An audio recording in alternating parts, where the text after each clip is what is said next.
25% இறக்குமதி வரி அவங்க இருந்தத 50% உயர்த்தியிருக்கிறாங்க.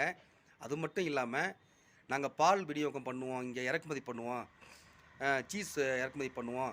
சிக்கன்ல நாங்க லெக் பீஸ் எல்லாம் நாங்க சாப்பிட மாட்டோம். அதனால அத நாங்க இறக்குமதி பண்ணுவோம் அப்டின்ட்டு, அவங்க பல விஷயங்கள நம்மளுக்கு சொல்லியிருந்தாங்க. அ அது அந்த நெருக்கடிலாம் அவங்க குடுத்திருந்தாங்க. அப்ப அதுக்கு வந்து நம்ம பிரதமர் மோடி வந்து பேசணும் அவங்ககிட்ட. இதெல்லாம் சரி பண்ணணும்னு நம்ம பேசிக்கிட்டு இருந்தோம். ஆனா, அதுக்கு வேறு விதமா ஒரு பதிலடி குடுத்திருக்காரு நம்ம மோடி. எங்களுடைய கால்நடை விவசாயிகளுக்கும், கால்நடை வச்சிருக்கின்ற அத வச்சு வாழ்வாதாரத்தில வாழ்ந்துட்டு இருக்கிறவங்களோட நாங்க வந்து இத வந்து இறக்குமதி விட மாட்டோம் உங்க பால. எங்களோட மக்களுக்கு தான் அந்த உரிமை உண்டு.